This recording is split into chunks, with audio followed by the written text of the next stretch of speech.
Good evening, ladies and gentlemen. This is the Pfeiffer Coaches Spotlight. I'm Charles Curcio from the Stanley News and Press, and we're here with the Pfeiffer head men's basketball coach, Jeremy Currier. Coach, first off, congratulations on getting the head coaching job at Pfeiffer. Tell us a little bit about how you came into this position. Thank you. I came down to Pfeiffer 2 years ago as assistant coach with Dave Davis. Had two pretty good years. Learned a lot under Coach Davis. And when he left, was fortunate enough to be bumped up to be the head coach. Tell us a little bit about coming into this. Obviously, Dave runs such a unique system. It's not the easiest way to put it, I guess, is unique. You know, you just don't see that kind of system. What would you say your philosophies are regarding offense and defense coming into this your first year? I think we're built for speed.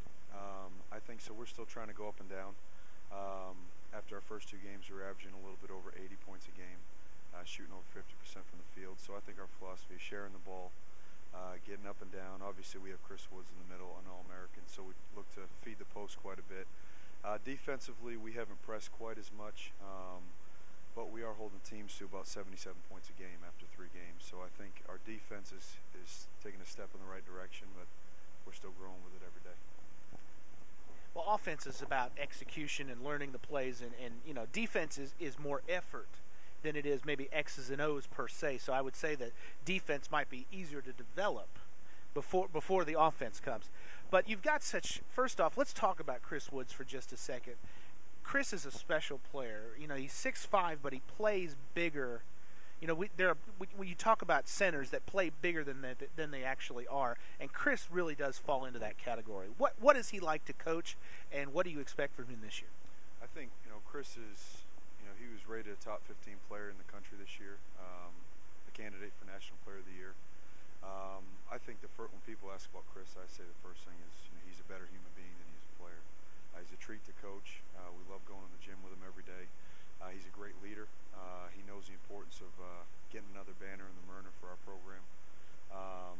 But in terms of work ethic and determination, I think he's cut above the rest, and certainly I feel the best player in the league and one of the best players in the country.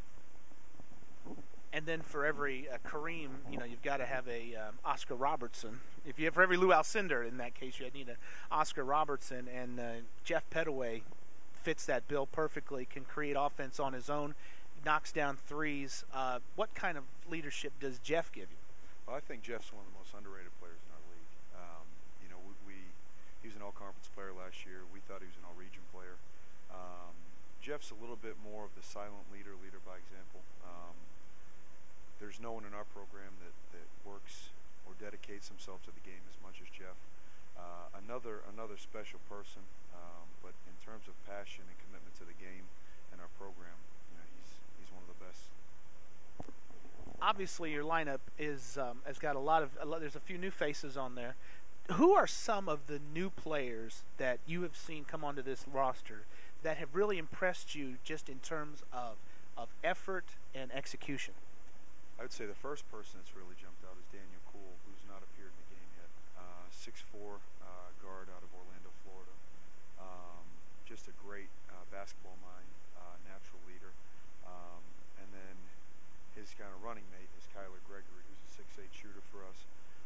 First college game was 5 of 6 from 3, made clutch shots. He's been rebounded from the perimeter pretty well.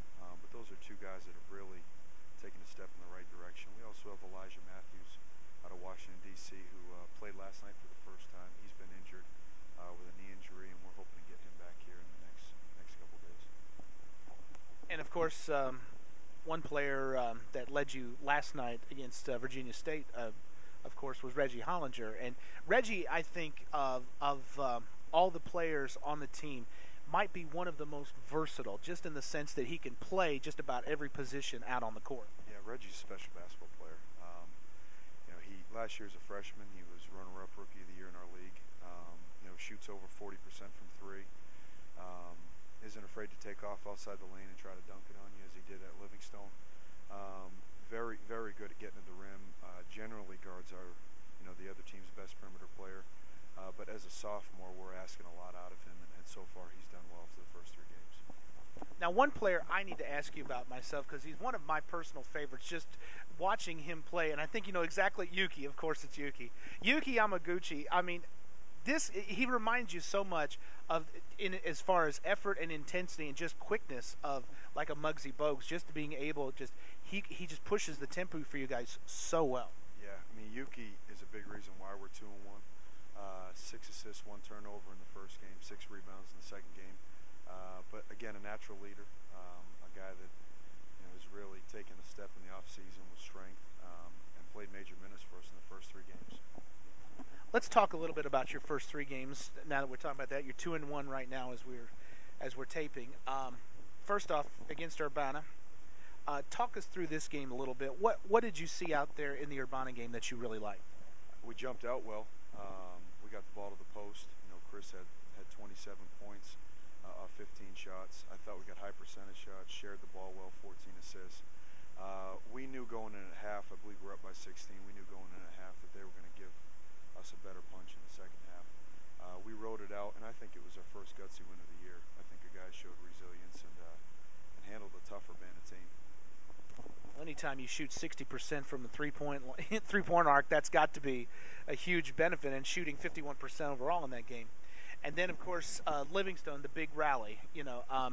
Talk a bit of what kind of character that it took from this team and the effort that it took to rally back from what is really a sizable deficit late in that second half. I think our guys, we had a great halftime. We did not execute well in the first half. Livingstone's a big athletic team. We got a little too comfortable shooting the 3 in the first half. Second half, we made adjustments, and I really think our assistant coaches, our players, we had a laser-like focus. We got Chris the ball. I think he had 36 points on maybe 14 shots, or he's 14 to 20. And I think our big guns stepped up when the game was on the line, and that's a big reason. Obviously, this season, as it has been in the past years for Pfeiffer, usually we're not always the biggest team, Pfeiffer is, but the rebounding numbers have been good for you guys in those first 2 games. You out-rebounded both of those teams in both of those wins. What does it take to get that kind of rebounding effort? I think, our philosophy is if we rebound, we've got a chance to win. I think it was a boost in confidence to have 20 offensive rebounds against North Carolina State in our exhibition. And I think we've tried to build on that. We certainly took a dip last night at Virginia State, but we've tried to make it a staple of our program to dominate the rebounds on both ends of the floor. And even last night, you were talking about that. You only out-rebounded by 4, 43 to 39. So still, the numbers are pretty common. Obviously, we're talking about the Virginia State game last night. 65-52, a tough time, not getting a three-pointers. Obviously, 0 for 18. Talk a little bit about this game. Just one of those nights where the ball just doesn't seem to go in. Yeah, I think when we put the schedule together, we wanted to make sure we were playing in tournament settings. There was probably 3,000 people last night, and it was our 3rd game in 4 days. We've played our starters a lot of minutes. We came out flat. We missed 8 uncontested layups and 0 for 18 from 3, and it was a tough night. When you shoot that poorly, we should have out-rebounded them. But it was a difficult night for our bus trip, and more importantly, a learning experience that will help us get ready for our conference play. Well, Coach, thanks you very much for your time, and we look forward to making this a regular deal where we get to sit down and talk a little bit about it. We'll try to sit down next week, and we'll talk about what happened in both those games. Thank you for joining us tonight. Sir. This has been the Pfeiffer Coaches Spotlight. We'll see you next time for the Stanley News and Press. This is Charles Curcio.